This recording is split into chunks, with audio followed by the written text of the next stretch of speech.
So 2 days back పెహల్గామ్లో జరిగిన attack గురించి అందరికీ తెలిసిందే. సో ఈ అటాక్ జరిగిన తర్వాత 28 మెంబర్స్ అయితే చనిపోయారు. ఇందులో మనకి చాలామంది కాశ్మీర్ చూడడానికి వెళ్ళిన టూరిస్ట్ మనకి చూసాము. అండ్ మెయిన్గా అయితే వాళ్ళ ఐడెంటిటీని చెక్ చేసి వాళ్ళని చంపడం అయితే జరిగింది. ఒక పర్టికులర్ రిలీజియన్ని నమ్ముతున్నారని చెప్పి వాళ్ళని టార్గెట్ చేసి చంపడం అనేది ఇందులో అయితే మనం చూసాం. సో మనం చూసుకున్నట్లయితే దీనికి ప్రతీకారంగా మనకి ఇండియా అండ్ పాకిస్తాన్ అయితే కొన్ని స్టెప్స్ తీసుకున్నాయి. ఫస్ట్ ఇండియా నుంచి వచ్చిన స్టెప్ ఏంటంటే ఇండస్ మనకి రివర్ ఏదైతే ఉందో, అంటే సింధు రివర్కి సంబంధించిన ట్రీటీ ఏదైతే ఉందో ఆ ట్రీటీని అయితే ఇండియాని ఆపేసింది. ఇంతవరకు మన దగ్గర నుంచి హిమాలయాల నుంచి వస్తున్న రివర్స్ ఏవైతే ఉన్నాయో ఆ రివర్స్ని బేస్ చేసుకొని కొంత వాటర్ అయితే పాకిస్తాన్లోకి వెళ్తుంది. సో ఆ వాటర్ ఏదైతే పాకిస్తాన్లోకి వెళ్తుందో దాన్ని బేస్ చేసుకునే పాకిస్తాన్లో మనకి అగ్రికల్చర్ కానీ లేకపోతే ఇతర అవసరాలకి వాటర్ని అయితే యూజ్ చేస్తున్నారు. ఇంతవరకు ఇండియా ఇంత వాడాలి, పాకిస్తాన్కి ఇంత పాస్ చేయాలని అయితే ఉండేది. అండ్ ఇండియా ఇంతవరకు తనకి సంబంధించిన వాటర్ని కూడా పాకిస్తాన్లోకి వదిలేస్తూ వచ్చింది. అండ్ ఎప్పుడైతే మనకి 2017లో మనకి పుల్వామా అటాక్ జరిగిందో అప్పటి నుంచి ఇండియా మాకు సంబంధించిన వాటర్ వరకు మేము రిస్ట్రిక్ట్ చేసుకుంటామని చెప్పి, అంటే పాకిస్తాన్కి వెళ్ళాల్సిన వాటర్ ఎలాగో వాళ్ళకి ఇస్తారు, అది కాకుండా ఏదైతే ఎక్స్ట్రా వాటర్ ఇస్తున్నారో ఆ ఎక్స్ట్రా వాటర్ని అయితే మనం కన్జ్యూమ్ చేసుకోవాలి అని చెప్పి అప్పటి నుంచి అయితే థింకింగ్ అయితే స్టార్ట్ చేసింది. ఇప్పుడు మనకి కంప్లీట్గా ఆ వాటర్ ఏదైతే ఉందో ఆ వాటర్ మొత్తాన్ని కూడా ఆపేయాలి అని చెప్పి అయితే ప్రజెంట్ ఈ సిచ్యువేషన్లో పాస్ చేయడానికి అయితే మనకి ఈ ట్రీటీని మనకి హోల్డ్లో అయితే పెట్టారు. అండ్ ఎప్పుడైతే ఈ ట్రీటీని హోల్డ్లో పెట్టారో పాకిస్తాన్ దానికి రెస్పాండ్ అవ్వడం అయితే స్టార్ట్ చేసింది. ఎందుకంటే వాళ్ళకి కంప్లీట్గా వాటర్ని ఈ ట్రీటీ మీద బేస్ చేసుకుని ఉంటుందన్నమాట. చాలా వరకు ప్లేసెస్లో వాటర్ స్కేర్సిటీ అనేది క్రియేట్ అవుతుంది ఈ ట్రీటీని కానీ ఆపితే. సో దానివల్ల వాళ్ళు ఒక్కసారిగా దానికి రియాక్ట్ అవ్వడం అయితే స్టార్ట్ చేశారు. సో ఇప్పుడు పాకిస్తాన్లోకి ఈ వాటర్ అనేది మనకి ఆగిపోతే పాకిస్తాన్లో చాలా ప్లేసెస్లో డ్రాట్ అయితే వస్తుంది. అండ్ వాళ్ళు ఫైనాన్షియల్ క్రైసిస్లోకి కూడా వెళ్ళే ఛాన్స్ ఉంటుందన్నమాట. ఫుడ్ క్రైసిస్ అండ్ ఫైనాన్షియల్ క్రైసిస్లోకి వెళ్ళే ఛాన్సెస్ అయితే ఉంటాయి. సో ఇక్కడ మనకి మెయిన్గా దీన్నైతే మనం ఇండియా నుంచి మేజర్ స్టెప్ అనేది చెప్పుకోవచ్చు. అండ్ దీని తర్వాత మనం చూసుకున్నట్లయితే దీంతోపాటు ప్యారలల్గా మనకి ఇంకొక ట్రీటీ అయితే అదే సిమ్లా ట్రీటీ. 1971లో ఇండియా పాకిస్తాన్ వార్ తర్వాత 1972 జూలై 2న రెండు కంట్రీస్ మధ్య సిమ్లా అగ్రిమెంట్ అయితే జరిగింది. సో అదేంటంటే లైన్ ఆఫ్ కంట్రోల్ ఏదైతే ఉందో లైన్ ఆఫ్ కంట్రోల్ని ఏకపక్షంగా మార్చలేరన్నమాట. రెండు పార్టీస్ కూర్చొని దాని మీద డిస్కస్ చేసిన తర్వాత మాత్రమే లైన్ ఆఫ్ కంట్రోల్ని మార్చగలరు. సో మనకి లైన్ ఆఫ్ కంట్రోల్ గురించి మనకు తెలిసిందే కదా. సో మనం లైన్ ఆఫ్ కంట్రోల్ గురించి మాట్లాడుకున్నట్లయితే ఎప్పుడైతే 1971లో ఇండియా పాకిస్తాన్ వార్ కంప్లీట్ అయిందో ఇక్కడ చూడండి, లైన్ ఆఫ్ కంట్రోల్ అనేది పాకిస్తాన్ ఆక్యుపైడ్ కాశ్మీర్కి లోపలికి వచ్చేసింది అనమాట. సో ఏదైతే మనం చెప్తామో ఈ లైన్ ఆఫ్ కంట్రోల్ అనేది పాకిస్తాన్ని హాఫ్ కింద డివైడ్ చేసేసింది. సో ఈ డివైడ్ అయిపోయిన తర్వాత మనకి రైట్ సైడ్ ఉండిపోయిన పార్ట్ మొత్తం ఇండియాలో ఉంటే లెఫ్ట్ సైడ్ పార్ట్ మొత్తం పాకిస్తాన్లోకి వెళ్ళిపోయింది అనమాట. సో ఇప్పుడు ఈ లైన్ ఆఫ్ కంట్రోల్ని మార్చడానికి లేకుండా సిమ్లా అగ్రిమెంట్ అయితే జరిగింది 1971లో.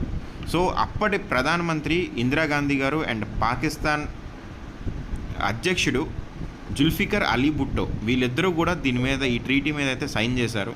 అండ్ దీంట్లో ఈ రెండు కంట్రీస్ తప్ప మూడో country or any international party ఇందులో ఇన్వాల్వ్ అవ్వడానికి లేదనమాట. సో సిమ్లా ఒప్పందం ప్రకారం ఎవ్వరూ కూడా దీంట్లో ఇన్వాల్వ్ అవ్వడానికి లేదు.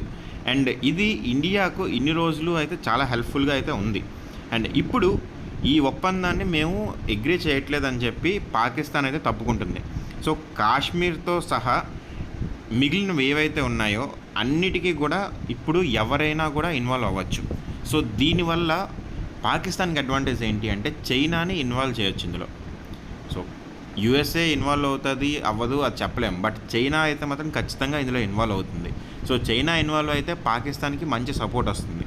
సో అందుకోసం అని చెప్పి వాళ్ళు సిమ్లా ఒప్పందాన్ని అయితే ఇప్పుడు క్యాన్సిల్ చేయడం అయితే జరిగింది. అండ్ 1999లో రెండు దేశాల మధ్య ఫుల్గా మనకి వార్ అయితే జరిగింది కదా. సో ఆ వార్ తర్వాత ఏదైతే మనకి ఆ వార్లో కూడా ఇది హెల్ప్ అయింది, ఈ ట్రీటీ అనేది హెల్ప్ అయింది. సో మొత్తంగా కూడా కుప్పకూలిపోతుంది. అండ్ వ్యవసాయం మనకి మొత్తం మీద మొత్తం కూడా వాటర్ మీద అయితే పాకిస్తాన్ డిపెండ్ అయింది కదా. సో దాని వల్ల కూడా ఈ వాటర్ క్రైసిస్ అనేవి క్రియేట్ అయ్యి 2 దేశాల మధ్య అది కూడా వార్ని క్రియేట్ చేసే ఛాన్స్ అయితే ఉంది. అండ్ దీంతోపాటు సిమ్లా ఒప్పందం మీద పాకిస్తానే బ్యాక్ స్టెప్ వేయడానికి కారణం చైనా సపోర్ట్ చూసుకొని. బట్ దీనివల్ల మనకి కూడా అడ్వాంటేజ్ ఉంది. ఏదైతే పీఓకేని ఇప్పుడు పాకిస్తాన్ అండర్లో ఉందో ఆ పీఓకేని మళ్ళీ తీసుకునే ఛాన్స్ ఇండియాకి వస్తుంది.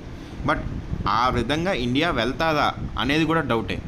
ఎందుకంటే పాకిస్తాన్ని అటాక్ చేసి ఆ మొత్తం ప్లేస్ను ఆక్యుపై చేసుకోవాలి.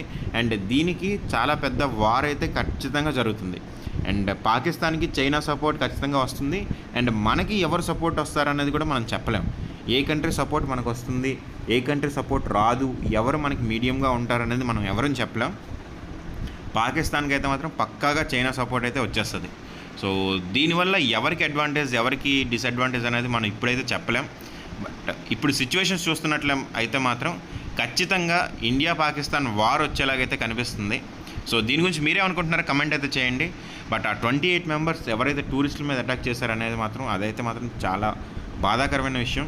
ఖచ్చితంగా కూడా దాన్ని ప్రతి ఒక్కరూ కూడా నెగిటివ్గా తీసుకోవాల్సిందే. బట్ ఇప్పటికీ కూడా ఇండియాలో కూడా ఇప్పటికీ మనకి పాకిస్తాన్కి సపోర్ట్ చేస్తున్నారు చాలామంది అనే వీడియోస్ చూస్తుంటే అసలు ఏం మాటల్లో కూడా అర్థం కావట్లేదు. సో కాశ్మీర్ అనేది ఇండియా ఒక్కదానికి కాదు, ఇండియాలో ఉన్న ప్రతి ఒక్క పర్సన్కి సంబంధించిన విషయం అది. సో దీన్ని కూడా మనకి పాకిస్తాన్కి సపోర్ట్ చేసి మాట్లాడుతున్నారంటే మనం ఏం చెప్పలేం. అండ్ మెయిన్గా అయితే జేఎన్యూ జవహర్లాల్ నెహ్రూ యూనివర్సిటీ కాశ్మీర్లో ఏదైతే ఉందో వాళ్ళు పక్కాగా, మనం ఆల్రెడీ ఇది చాలా సినిమాల్లో కూడా చూసాం, వాళ్ళు పక్కాగా పాకిస్తాన్కి సపోర్ట్ చేస్తూ కాశ్మీర్ అనేది పాకిస్తాన్కి సంబంధించింది, ఇండియా కాశ్మీర్ని ఆక్యుపై చేసిందని చెప్పి అయితే మాట్లాడుతున్నారు. అండ్ ఏదైతే మనం పీఓకే మాట్లాడుకుంటామో పాకిస్తాన్ ఆక్యుపైడ్ కాశ్మీర్ అని, వాళ్ళు ఇండియా ఆక్యుపైడ్ కాశ్మీర్ అని చెప్పి మనకి రైట్ సైడ్ ఉన్న పార్ట్ గురించి మాట్లాడుతున్నారు. సో దీని గురించి మనం ఎలా రియాక్ట్ అవ్వాలో కూడా నాకు అర్థం కావట్లేదు.